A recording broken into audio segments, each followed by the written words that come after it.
नमस्ते दोस्तों। आज हिंदी साहित्य में सुनिए सुधा आदेश की लिखी हुई कहानी एक मौका और दीजिए। सुधा आदेश एक प्रसिद्ध हिंदी लेखिका हैं। उनकी कहानियों में स्त्री विमर्श का सहज और संयत रूप देखने को मिलता है। सुधा आदेश जी की कहानियों को राष्ट्रीय स्तर की पत्रिकाओं में भी प्रकाशित किया गया है, जो उनकी लोकप्रियता और प्रभाव को दर्शाती हैं। प्रस्तुत है कहानी मेरी जुबानी। मैं हूँ सीमा सिंह। नीलेश संडे इन रेस्टोरेंट में अपनी पत्नी नेहा के साथ अपने विवाह की दूसरी एनिवर्सरी मनाने आया था। वो ऑर्डर देने ही वाला था कि सामने से एक युगल आता दिखा। लड़की पर नज़र टिकी तो पाया कि वो उसके अभिन्न मित्र मनीष की पत्नी सुलेखा है। उसके साथ आते युवक को उसने पहले कभी नहीं देखा था। यद्यपि वो मनीष के सभी मित्रों और रिश्तेदारों से परिचित था। होता भी क्यों ना, पड़ोसी होने के कारण वे बचपन से एक साथ खेले कूदे और पढ़े थे। ये भी एक संयोग ही था कि उन्हें नौकरी भी एक ही शहर में मिली। कार्य क्षेत्र अलग होने के बावजूद उन्हें जब भी अवसर मिलता वे अपने परिवार के साथ कभी डिनर पर चले जाते तो कभी किसी छुट्टी के दिन पिकनिक पर। उनके ही कारण उन दोनों की पत्नियां भी अच्छी मित्र बन गई थीं। मनीष का टूरिंग जॉब है। वो अपने कार्य के सिलसिले में महीने में लगभग 8-10 दिन टूर पर रहा करता था। इस बार भी उसे गए लगभग 10 दिन हो गए हैं। यद्यपि उसने फ़ोन द्वारा एनिवर्सरी पर उन्हें शुभकामनाएं दे दी थीं, किंतु फिर भी आज उसे उसकी कमी बेहद खल रही थी। दरअसल उसे ऐसे आयोजनों में भाग लेना न केवल पसंद था, वरन समय पूर्व ही प्लानिंग कर छोटे अवसरों को भी विशेष बना दिया करता था। पर इस बार काम में कुछ ऐसा फंस गया कि चाह कर भी नहीं आ पाया। उसके न रहने पर उसका भी कोई विशेष आयोजन करने का मन नहीं था, किंतु जब नेहा ने रात्रि का खाना बाहर खाने का आग्रह किया तो वो मना नहीं कर पाया। प्रोग्राम बनते ही नेहा ने सुलेखा को आमंत्रित किया, पर उसने ये कहकर मना कर दिया कि उसकी तबीयत ठीक नहीं है। पर उसे इस समय देखकर तो ऐसा नहीं लग रहा है कि उसकी तबीयत खराब है। वो उस युवक के साथ खूब खुश नज़र आ रही है। उसे सोच में पड़ा देख नेहा ने पूछा तो उसने सुलेखा और उस युवक की तरफ संकेत करते हुए अपने मन का संशय उगल दिया। तुम पुरुष भी किसी औरत को किसी के साथ देखा नहीं? मन में शक का कीड़ा कुलबुला उठा। होगा कोई उसका रिश्तेदार या सगा संबंधी या फिर कोई मित्र। आखिर इतने इतने दिन अकेली रहती है, हमेशा घर में बंद होकर तो नहीं रह सकती। कभी ना कभी तो उसे किसी के साथ की सहयोग की आवश्यकता पड़ेगी ही। न जाने पुरुषों की ये कैसी मानसिकता है कि विवाह हुआ नहीं वो स्त्री को अपनी जागीर समझने लगते हैं।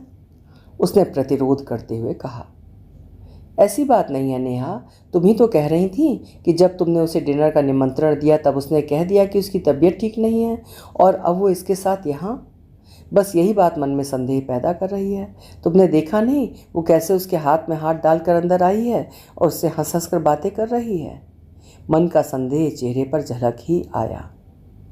वो समझदार है, हो सकता है कि वो दाल भात में मूसलचंद न बनना चाहती हो, इसलिए झूठ बोल दिया हो। वैसे भी किसी स्त्री का किसी पुरुष का हाथ पकड़ना या किसी से हंसकर बात करना सदा संदेहास्पद क्यों हो जाता है? फिर भी अगर तुम्हारे मन में संशय है तो चलो उन्हें भी अपने साथ डिनर में शामिल होने का फिर से निमंत्रण दे देते हैं। दूध का दूध और पानी का पानी हो जाएगा। नेहा ने नीलेश का मूड खराब होने के डर से बीच का मार्ग अपना लेना ही श्रेयस्कर समझा।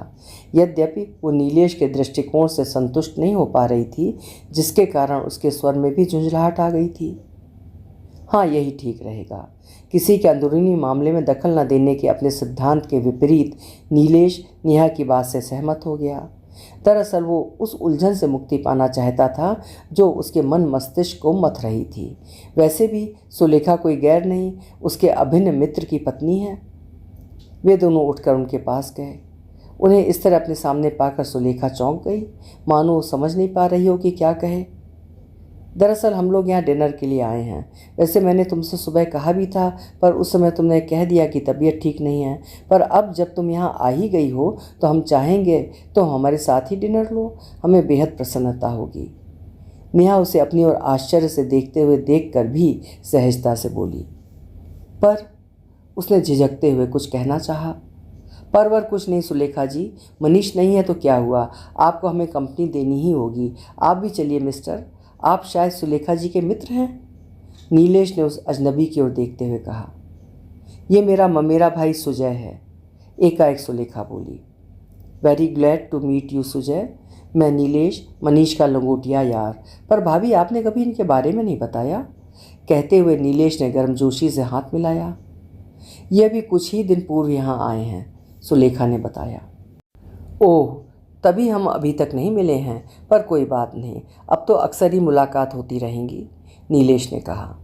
अजीब पशोपेश की स्थिति में सुलेखा साथ आ तो गई, पर थोड़ी देर पहले चहकने वाली उस सुलेखा तथा इस सुलेखा में ज़मीन आसमान का अंतर लग रहा था। जितनी देर भी साथ रही चुप ही रही, बस जो पूछते उसका उत्तर दे देती। अंत में नेहा ने कह भी दिया, लगता है तुमको हमारा साथ पसंद नहीं आया। नहीं, ऐसी बात नहीं है, दरअसल तबीयत अभी भी ठीक नहीं लग रही है, झिझकते हुए सुलेखा ने कहा। बात आई गई हो गई। एक दिन नीलेश शॉपिंग मॉल के सामने गाड़ी पार्क कर रहा था कि वे दोनों फिर दिखे। हाथ में कुछ पैकेट थे, शायद शॉपिंग करने आए थे। आजकल तो मनीष भी यहीं है, फिर वे दोनों अकेले क्यों आए हैं? मन में फिर संदेह उपजा। फिर उसने मन के संदेह को ये सोचकर दबा दिया कि वो उसका ममेरा भाई है, भला उसके साथ घूमने में क्या बुराई है। मनीष से मिलने पर एक दिन बातों बातों में नीलेश ने मनीष से कहा, भाई तुम्हारा ममेरा साला आया हुआ है, क्यों ना इस संडे को कहीं पिकनिक का प्रोग्राम बना लें। बहुत दिनों से दोनों फैमिली मिलकर कहीं बाहर गए भी नहीं हैं। ममेरा साला? सुलेखा का तो कोई ममेरा भाई नहीं है, चौंक कर मनीष ने कहा। क्या? पर भाभी ने तो उस युवक को अपना ममेरा भाई कहकर ही हमसे परिचय करवाया था। उसे सुलेखा भाभी के साथ मैंने अभी पिछले हफ्ते भी शॉपिंग मॉल से शॉपिंग करके निकलते हुए देखा था। क्या नाम बताया था उन्होंने? सुजय। नीलेश ने मस्तिष्क पर जोर डालते हुए उसका नाम बताते हुए पिछली सारी बातें भी उसे बता दी। हो सकता है कोई कज़िन हो, कहते हुए मनीष ने बात संभालने की कोशिश की। हो सकता है, पर पिकनिक के बारे में तुम्हारी क्या राय है? नीलेश ने फिर पूछा। मैं सोचकर बताता हूँ, शायद मुझे फिर बाहर जाना पड़े, मनीष ने कहा। नीलेश भी चुप लगा गया। वैसे नीलेश की पारखी नज़रों से बात छिप नहीं पाई कि उसकी बात सुनकर मनीष परेशान हो गया है। ज़्यादा कुछ कहकर वो उन दोनों के बीच कोई गलतफहमी नहीं पैदा करना चाहता था, अतः कुछ काम है कहकर वो उसके पास से हट गया। उस दिन उसे पहली बार महसूस हुआ कि दोस्ती चाहे कितनी भी गहरी क्यों ना हो, पर कुछ बातें ऐसी होती हैं जिन्हें व्यक्ति किसी के साथ शेयर नहीं करना चाहता। उधर मनीष नीलेश के प्रति अपने व्यवहार के लिए स्वयं को धिक्कार रहा था। पहली बार ऐसा हुआ था कि कोई प्रोग्राम बनने से पूर्व ही अधर में लटक गया था, किंतु वो करता भी तो क्या करता। नीलेश की बातें सुनकर उसके दिल में शक का कीड़ा कुलबुलाकर नागफनी की तरह डंक मारते हुए उसे दंशित करने लगा था। वो जानता था उसे महीने में 8-10 दिन घर से बाहर रहना ही पड़ता है। ऐसे में हो सकता है सुलेखा की किसी के साथ घनिष्ठता हो गई हो, इसमें कुछ बुरा भी नहीं है, पर उसे यही विचार परेशान कर रहा था कि सुलेखा ने उस सुजय नामक व्यक्ति से उसे क्यों नहीं मिलवाया, जबकि नीलेश के अनुसार वो उससे मिलती रहती है।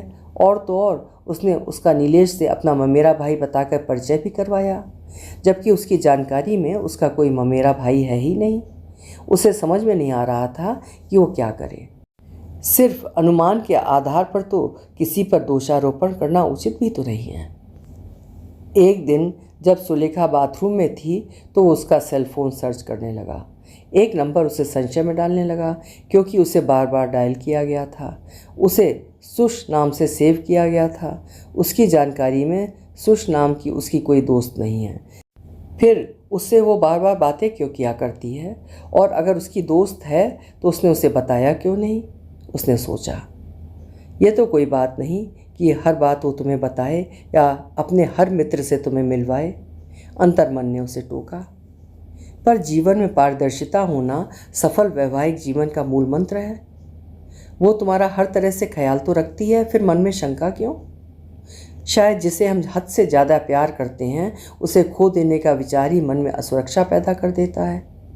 अगर ऐसा है तो पता लगा सकते हो, पर कैसे? मन तर्क वितर्क में उलझा हुआ था। अचानक सुश और सुजय में उसे कुछ संबंध नजर आने लगा और उसने वही नंबर डायल कर दिया। बोलो सुलेखा, उधर से किसी पुरुष की आवाज़ आई। पुरुष स्वर सुनकर उसे लगा कि कहीं गलत नंबर तो नहीं लग गया था, अतः ऑफ करके पुनः लगाया। पुनः वही आवाज़ आई।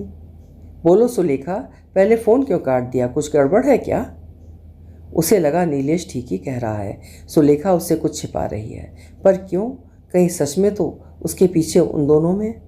अभी वो सोच ही रहा था कि सुलेखा नहाकर आ गई।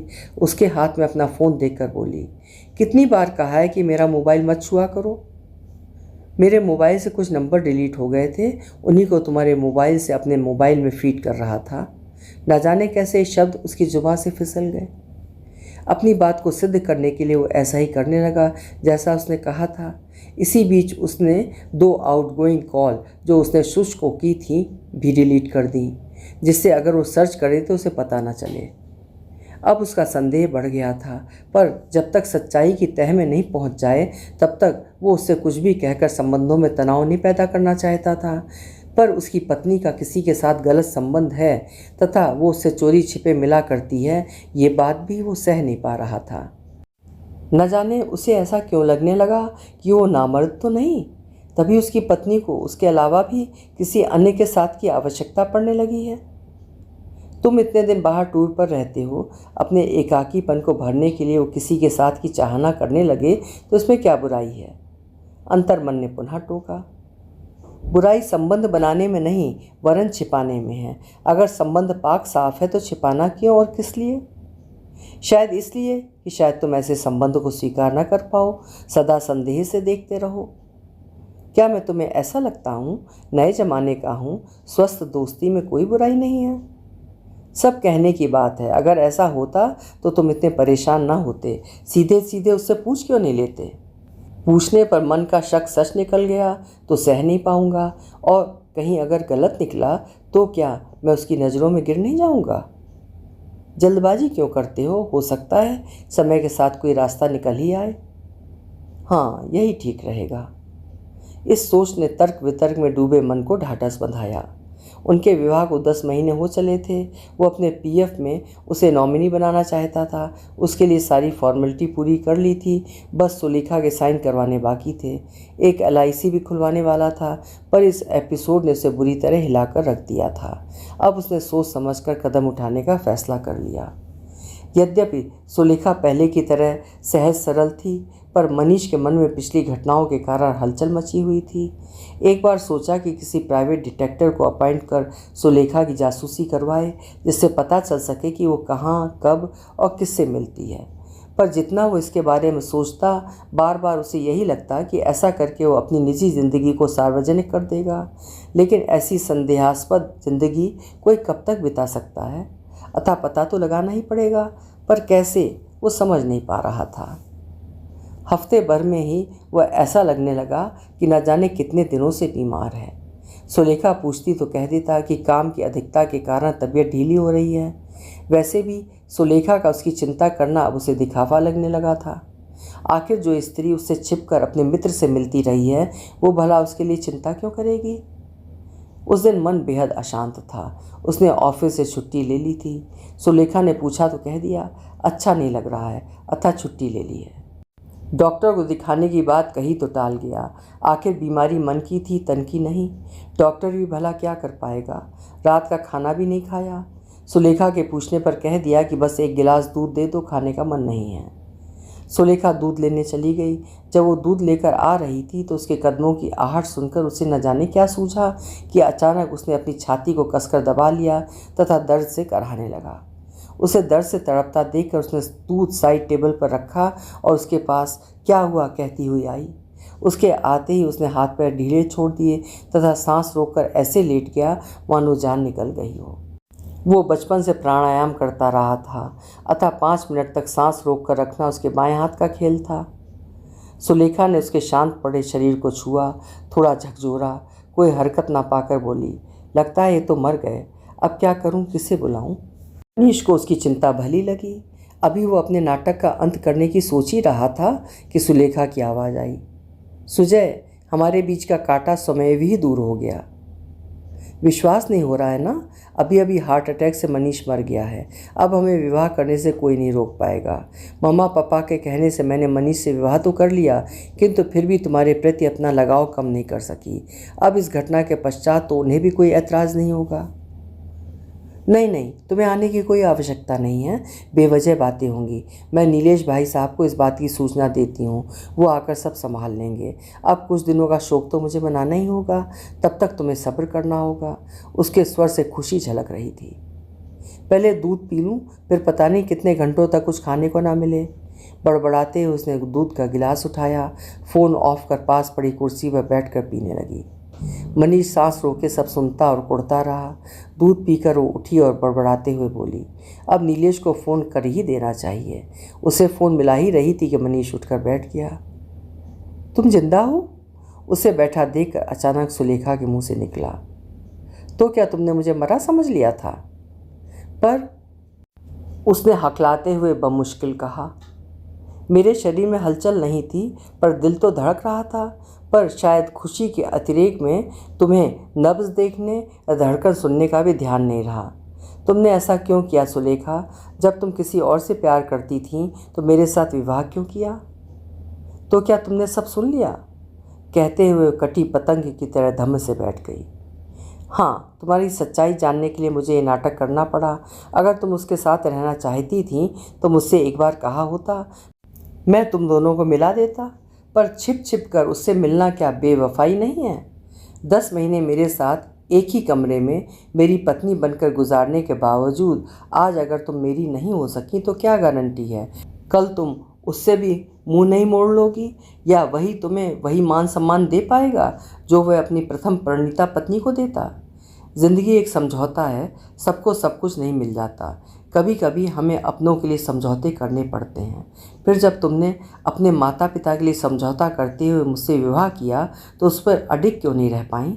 अगर उन्हें तुम्हारी इस भटकन का पता चलेगा तो क्या उनका सिर शर्म से झुक नहीं जाएगा? मुझे क्षमा कर दो मनीष, मुझसे बहुत बड़ी गलती हो गई, सुलेखा ने उसके कदमों पर गिरते हुए कहा।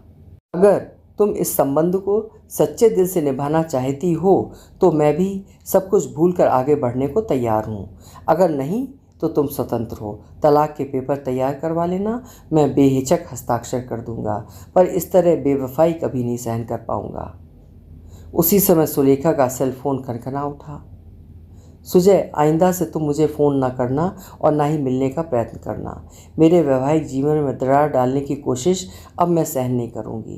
कहते हुए उसने फ़ोन बंद कर दिया तथा रोने लगी। उसके बाद फिर फ़ोन बजा, पर सुलेखा ने नहीं उठाया। रोते हुए बार बार उसके मुंह से एक ही बात निकल रही थी, प्लीज़ मनीष, एक मौका और दे दो। अब मैं कभी कोई गलत कदम नहीं उठाऊँगी। उसकी आंखों से निकलते हुए आंसू मनीष के हृदय में हलचल पैदा कर रहे थे, लेकिन मनीष को समझ में नहीं आ रहा था कि वो उसकी बात पर विश्वास करे या ना करे। जो औरत पिछले 10 महीनों से उसे बेवकूफ़ बनाती रही, और तो और जिसे उसकी अचानक मृत्यु इतनी खुशी दे गई कि उसने डॉक्टर को बुलाकर मृत्यु की पुष्टि करने के बजाय अपने प्रेमी को मृत्यु की सूचना ही नहीं दी, अपने भावी जीवन की योजना बनाने से भी नहीं चूकी, उस पर एकाएक भरोसा करे भी तो कैसे करे? जहाँ तक मौके का प्रश्न है, उसे एक मौका और दे सकता है। आखिर उसने उससे प्यार किया है, पर क्या वो उससे सच्चा प्यार कर पाएगी, या वही फिर से उस पर वही विश्वास कर पाएगा? मन में इतना आक्रोश था कि वो बिना सुलेखा से बात किए करवट बदल कर लेट गया। दूसरा दिन सामान्य तौर पर प्रारंभ हुआ। सुबह की चाय देने के पश्चात वो नाश्ते की तैयारी करने लगी तथा वो पेपर पढ़ने लगा। तभी घंटी बजी। दरवाज़ा मनीष ने खोला। सामने किसी अजनबी को खड़ा देखकर वो चौंका, पर उससे भी अधिक वो आगंतुक चौंका। वो कुछ कह पाता इससे पहले ही मनीष जैसे सब कुछ समझ गया। वो सुलेखा को आवाज़ देते हुए अंदर चला गया, पर कान बाहर ही लगे रहे। सुलेखा बाहर आई, सुजय को खड़ा देखकर चौंक गई। वो कुछ कह पाता इससे पहले ही वो तीखे स्वर में बोली, जब मैंने कल तुमसे मिलने या फ़ोन करने के लिए मना कर दिया था, उसके बाद भी तुम्हारी यहाँ मेरे घर आने की हिम्मत कैसे हुई? मैं तुमसे कोई संबंध नहीं रखना चाहती। आइंदा मुझसे मिलने की कोशिश मत करना। उसका उत्तर सुने बिना उसने दरवाज़ा बंद कर दिया और किचन में चली गई। आवाज़ में कोई कंपन या हिचक नहीं थी। वो नहाने के लिए बाथरूम गया तो सब कुछ यथास्थान था। तैयार होकर बाहर आया तो नाश्ता लगाए इंतज़ार कर रही थी। नाश्ता भी उसका मनपसंद था, आलू के पराठे और मीठा दही। ऑफिस जाते समय उसके हाथ में टिफ़िन का बैग पकड़ाते हुए सहज स्वर में पूछा, आज आप जल्दी आ सकते हैं? रीजेंट में बाबुल लगी है, अच्छी पिक्चर है। देखूंगा, ना चाहते हुए भी मुंह से निकल गया। गाड़ी स्टार्ट करते हुए मनीष सोच रहा था कि वास्तव में सुलेखा ने स्वयं को बदल लिया है या दिखावा करने की कोशिश कर रही है। सच्चाई चाहे जो भी हो, पर वो उसे एक मौका अवश्य देगा। अभी आप सुन रहे थे सुधा आदेश जी की लिखी हुई कहानी एक मौका और दीजिए। ये कहानी राष्ट्रीय स्तर की पत्रिका सरिता में नवंबर 2008 में छपी थी। कहानी आपको पसंद आई हो तो लाइक ज़रूर करिएगा, और अभी तक चैनल सब्सक्राइब ना किया हो तो चैनल भी सब्सक्राइब कर लीजिएगा। कल फिर मिलेंगे। आपका समय शुभ हो।